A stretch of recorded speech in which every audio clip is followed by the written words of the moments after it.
Peter Kersey from CIS, thank you very much for that presentation. I was really interested in your comments about this changing pattern in consumer behaviour, that you're seeing a passion that you said you hadn't really seen in your years in the food industry. We live in a globalised world, yet the interest in food is becoming localised. That sort of story is a great story. To what do you attribute the change in consumers' behaviour?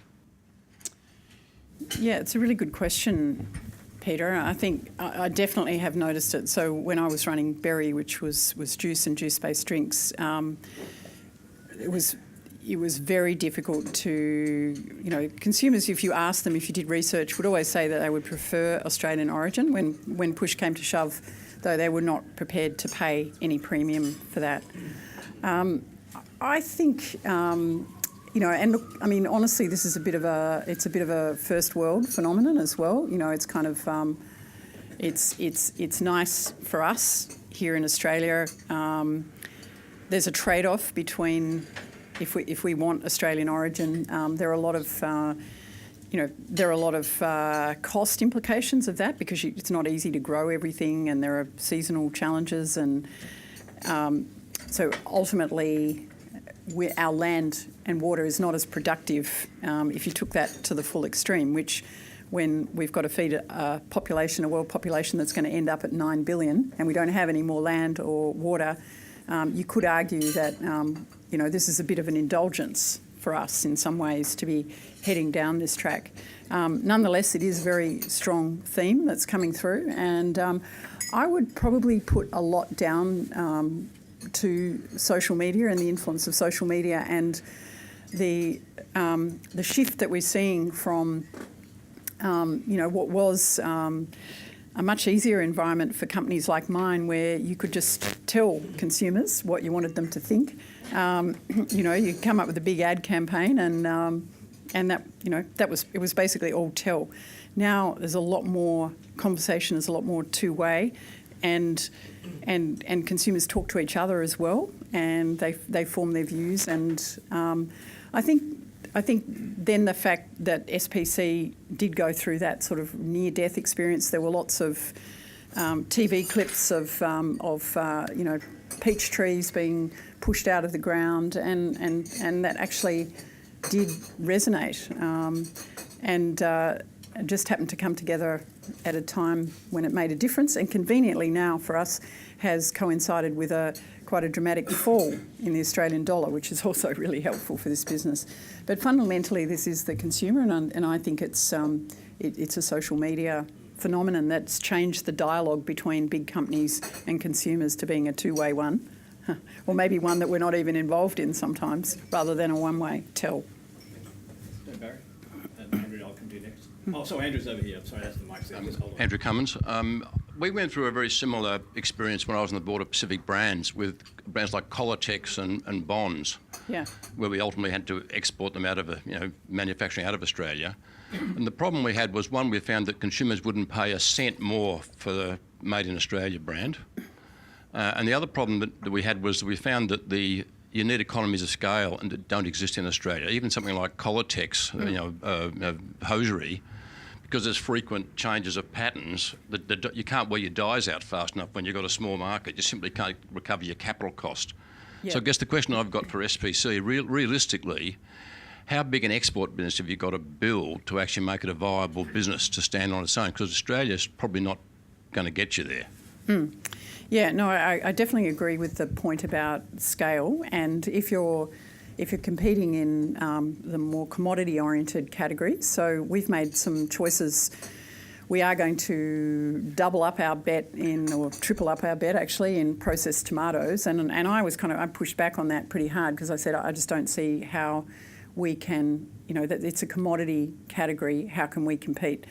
And the team have been able to do two things. First of all, fend off the dumpers who, I guess I had sort of, with my sort of free market hat, probably thought, well, it's just a form of non-tariff barrier, too bad. But actually, when you really looked into it, what we were seeing was European, Italian processors who get very generous subsidies from the EU, using those subsidies to to export to our country. So I actually didn't feel too bad about pushing back on that.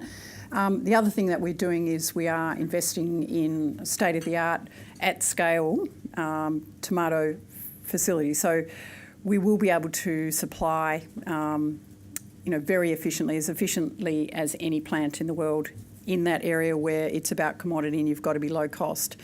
In the other areas like snacks, the snacking line we've put in has much less labour content than we used to have, has much smarter, nicer packaging than we used to have, and it will not achieve the cost structure of bringing in the product from China, but we kind of, in that area, we're backing that we can create a premium, that we can have the brand, the food safety aspects, particularly after we did some testing with the help of the RMIT to actually look at, some of the lead and arsenic content of some of what comes into this country. So we do believe we are taking a bit of a bet there, but we think in that segment it makes sense, and we should be able to achieve the premium we need. But you've got to think about it differently. Okay, Barry, just one comment about tomatoes. Now, of course, the Italian tomatoes subsidised are not 60 cents a can against the Australian ones at $1.70 or whatever it happens to be. The thing that drove us to use the Italian tomatoes actually tasted better. That's right. Now, full of sugar. Well, I don't think if the consumer wants to, why shouldn't they? Anyway, that was my point. How is that the case? I mean, have you got a new tasty type of tomato down there? Yeah, I'm going to send you a case. Okay? You be the judge. Anyway, Barry Maley, CAS. I wonder what you'd identify amongst your regulatory costs, the most intractable and costly. Well, yeah, regulation definitely touches all parts of the business, and I think in some areas it adds value. So, for example, food safety, quality, safety, those sorts of standards. Our regulatory costs are and regime is much higher, and that is part of the confidence, the proposition, the confidence that Australian consumers can have in the product, provided that we do actually enforce it. And that was part of the issue, that we haven't seen the testing of product that's been imported to the extent our own product is tested. So I think there's good regulation, but in the case of safety, for example, there are a lot of there are different roles that the state-based authorities have versus the national regulator, with moving to a more harmonised regime, but there's still differences. Transport, as I mentioned, there's a lot of different. You have a different load limit between Queensland and New South Wales, so there's a lack of alignment between states, which I think would be a great thing to iron out over time. I think regulation is important, and it's an important part of who we are and why people can have the confidence in us. I'm concerned about the country of origin labelling because that's, I don't know if you've sort of picked up on that, but the scare recently about the patties, berries and the hepatitis A led to a very potentially, well, I would say an actual knee-jerk reaction by the government to introduce more stringent country of origin labelling, which might be all very well, and in some ways at SPC we would definitely support that, but we need to make sure that it's well thought through, that the objectives are really clear, and that we properly cost the impact of introducing this versus the benefit that we're seeking to achieve. And I'm not quite sure that's happened. Another example, I guess, which is not so relevant for us, but I was discussing last week on the FIRB regulations, where the limits for agricultural businesses has been lowered now to, I think, 55 million or thereabouts. So any sort of agricultural business has to gain FIRB approval at that threshold, and then any incremental investment on top of that is required also to get FIRB approval. So this particular CEO was citing examples of where he was trying to negotiate an easement and had to buy an extra little bit of land for $600 that he had to actually seek FIRB approval because he was already over the limit. And so it's that kind of stuff where if we're going to introduce more regulation, which is not really the direction I think we want to see things going. We need to make sure that we're scrutinising it and making sure that it's actually adding value and not creating all these silly outworkings. Okay, I think it's Mike next, then, yeah, next. Yep. Michael Hawker. Just a quick question.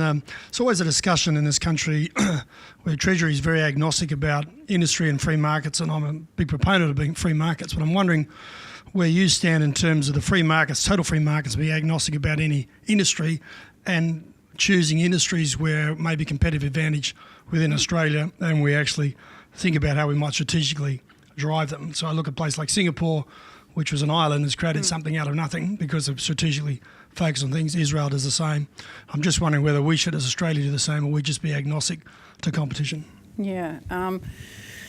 Look, I think for me it's not about governments sort of picking winners and investing in those industry sectors directly or supporting them.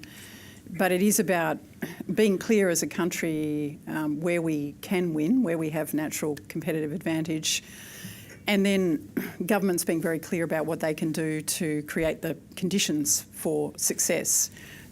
So in the case of agriculture and food, we need a lot of investment because it's very capital intensive, and we don't have domestic investors who are willing to, by and large, invest in that kind of risk, or not to the scale we need. Northern Australia would be a great example of that. So we need to make it easy for that money to flow in, and I think the government can do that. We need to make it easy to be able to trade. So the Trans-Pacific Agreement, which is being negotiated, is another great example of that. So I think governments can prioritise their activities to the extent that they will benefit a sector or not, and they should focus on prioritising to benefit the sectors where we are best placed to win. That's how I think about it.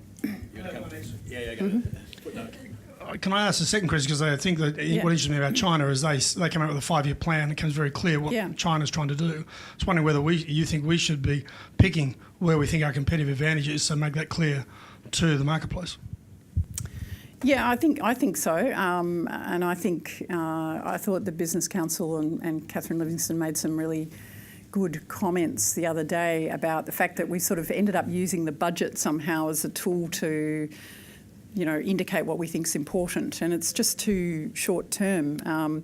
As companies, we try to develop longer range strategic plans, and I think the BCA work is really aiming to set that agenda out. I think the government does develop various white papers which can be of sort of more or less rigour.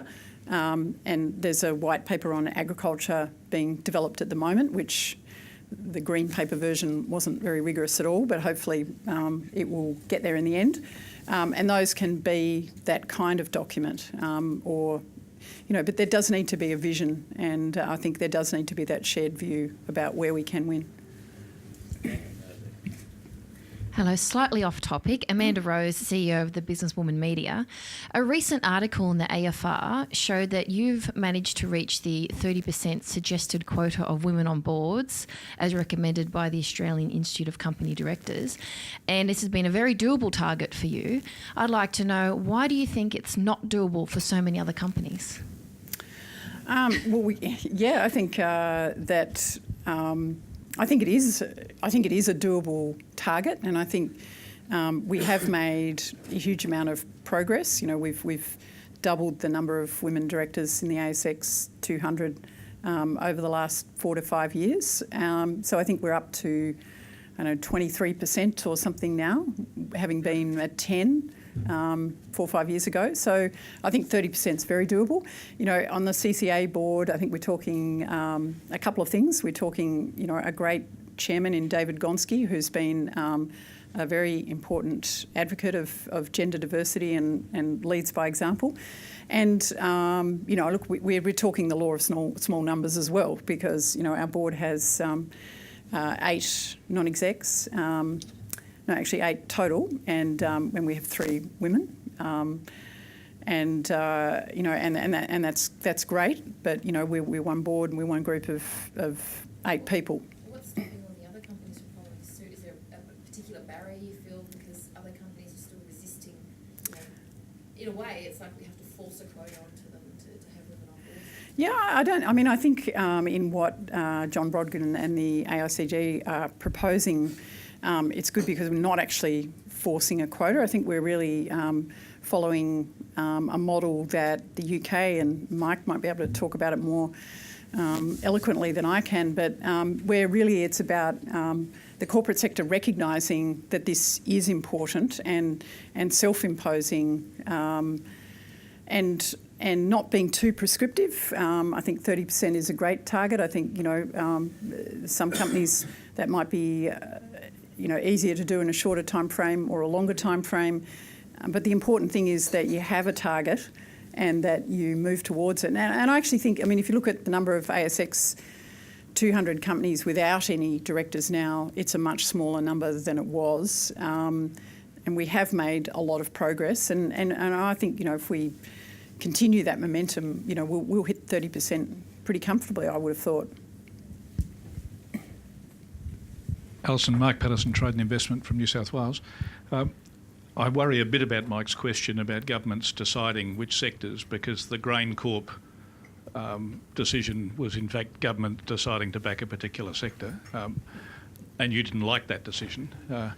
There was a companion piece of work that Deloitte Access Economics did at the same time as the McKinsey BCA work was being done, which backed agribusiness as a demonstrable competitive advantage both for New South Wales and for Australia, and a demonstrative or a sector that was likely to deliver above average GDP growth on a global basis. A lot of your story about SPC and the turnaround was a story about focusing on Australian consumers rather than meeting the needs of 300 million middle class in China who are prepared to pay a premium for high quality Australian produce. We buy their cheap berries, they buy our expensive food product. But I didn't hear much of that in your story of the turnaround. Could you comment on that? Yeah, well, I agree. And I think if you look at our exports, our food exports have overall grown faster than our imports, which is what you'd like to see. But it's been more driven by the unprocessed and then sort of the simply processed. So milk powder, meat would be another good example where there's always ups and downs according to the exchange rate, but generally it's been a story of growth actually over the last decade, whereas the more sort of premium end of the spectrum in the sense of higher value added have declined such that if you actually look at the subsegment that's what you'd call elaborately transformed, we actually have a deficit now, so we import more than we export. So I think a business like SPC and most other food processing businesses that are of that sort of higher value add end of the spectrum you need a strong domestic base to build from. You do need a strong domestic base, and we're sort of at the stage of getting that set. With the dollar coming down, I think we are, and we have a couple of really interesting products that I think are going to be spot on for exactly that kind of consumer that you describe. We have to, and our BCA work really focuses on the need for a closer understanding of the end consumer. So, for example, China, which is where you've got to be very clear about exactly who and what your route to market is, and that's so there's a lot of fences to clear before we can really be successful, I think. But I'm very excited about that. Thank you for your presentation. This may be a left field question. There's a mixed blessing with the local concern for the local food, local growth. That's the same reason why the Foreign Investment Review Board have lowered the rate, because there's a fear of the outsider developing, I've noticed. There are farmers in China who need their families looked after as well as Australia. And I'm not critical of you, because that's what you've got to. That's exactly the line you should play. But I'm a little concerned that the cultural statement of Australia has increasingly become one of anxiety about the outsider. And I think the berries thing, there was just a hint of xenophobia which there's a deep well in Australia. I want you to comment on the dangers of playing local versus international for the state of our nation's cultural life. Well, I definitely agree, and I think the reduction in the FIRB limits for agriculture and agricultural processing businesses, and also this country of origin labelling that I described are very much in danger of really descending into kind of a xenophobia, really. And I know from talking to CEOs of other multinationals, they do feel concerned that this sort of we're open for business message is quite hard to understand when we do things like that. So fundamentally, we need so much investment into Australian agriculture to develop its potential it's not going to come from Australia, it's got to come from China, for example, which will have plenty of capital to invest. So we have got to embrace that. I don't think that that's necessarily inconsistent with building businesses that are, in fact, it could be very consistent with building strong businesses that are founded on Australian quality and provenance, but then, build from having that strong domestic business to being able to become export and international businesses down the track. That lovely story of the family farmer. All about us here, the little black battler, the family somehow special. Yep. How do we get the narrative that he was helped by having Chinese investment? That's what he said. Because in the popular media, their intention that Chinese take capital. Listen to talk about radio. No, I agree. Sacredness of the farm. Yeah, there is. Yeah. And so, I hope that Gary, who was profiled there, I wouldn't want him to get drought assistance or anything like that, because I think that's a pretty terrible form of assistance. So, now look, I take your point, and I'm always conscious of that with SPC, because we don't want to turn this into a business that's, about putting up the barriers. CCA, we have a substantial amount of foreign capital on our share register, so, we have to be. I think we have to be, display a lot of integrity and have regard to that fundamental necessity for us to be very open as an economy if these businesses are going to thrive. Alison, with your work with the BCA task force, a question I have is around shifting competitive advantage. And one of the things that struck me in the last little while is the Californians who are coming and planting walnuts and almonds along the Murray, which basically comes back to a story of water security. And I guess they're seeing the fact that we've got an open and liquid market, for water, the biggest of its kind in the world. Is that sort of story, or how does that feature in the work you're doing? Yeah, well, I think I should have sent you the draft, Rob, darn it. I should have known you'd have some great input for me. It probably doesn't. We're certainly very focused on the investment, the need to create an environment that's conducive for investment to flow in. And I think investment takes the form of capital, and can be often a silent partner, or capital that goes into adventurous areas like Northern Australia that might not otherwise get funded as easily. But I think also there's IP, and it can be attracted for a range of reasons, and it's really very important that we are mindful of that sort of full suite. It's not just about the dollars, and in fact, if it was only about the dollars, they may not be very sticky, or we may not be ultimately the best destination for those dollars. So I think your point is a really important one. Michael. Alison, Mike Katz. Very interesting. I tend to agree with the comments about the socialist, agrarian, sort of National Party-driven political agenda that we have. But when I look at the actual agricultural industries in Australia, it strikes me there's a dimension which we possibly haven't mentioned very much of, which is the information disadvantage that we face in this country. And I have the misfortune to try and grow cattle and truffles, and when you're actually in these industries, you see how little we know and how little we can understand when you're out on the farm here. And it seems to me the information disadvantage is massively exacerbated in Australia by the small holdings and the lack of discipline in the agricultural industry, which leads one to a suggestion that maybe at that level there needs to be more regulation, perish the thought. So I don't have an answer on that. I just raise it as an issue that when you've got a lot of small holders and no barriers to entry and large barriers to information sharing, you've got a big problem in the agricultural industry. So the real question, though, is for you specifically, does information disadvantage, do you think, does that play a big role in the processing side of the business?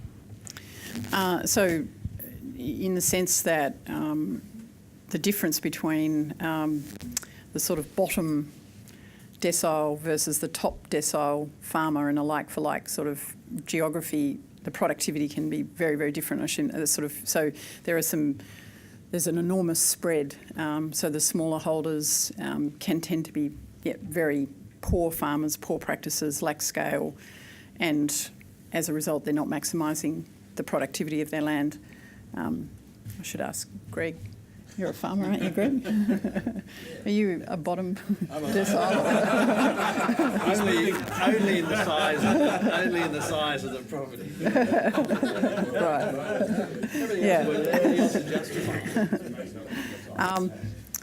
Yeah. So there definitely is a big opportunity. There'd be a huge chunk of output if we could lift that. And I think, the average age of farmer now is 55. You could argue, and we've had in dairy, for example, packages to make that sort of exit, speed that process of consolidation up. You could argue maybe that should be more broadly applied. It will happen because of the this generational change that's sort of got to happen, and not having the sons who want to come home necessarily, and needing much less labour now that the number of farmers has actually, the number of people who work on the land has probably halved over the last 20 or so years. So I think it will happen, but it does need to happen, and it does represent a big opportunity. I definitely agree with you. Just my question was really, do you feel that operating out of Australia, competing with your global competitors in the processing industry, like Kraft and Nestle and whatever, do you feel there's an information disadvantage for you as a business person with that business compared to the major multinationals in the industry? That's a good question. I don't think there has to be. I think sometimes there can be. I was up in Cairns last week with Minister Rob, and he had a group from Food and Agriculture together, and I was struck by how many international participants were in that group. And that is quite a big shift I've noticed over the last 10 to 15 years. And I think it's about recognising what experience and expertise, and making sure that you are bringing in an international perspective into your business, whether it's operations and the way you're actually running your plant, or whether it's how you're thinking about innovation and growth and marketing. You need to make sure that you approach these kind of businesses with the aspiration to be as good as anything in the world. If you're just as good as anything in Australia, well, at the moment, there's only one of us, so that's not a very high bar. So it's a really important point.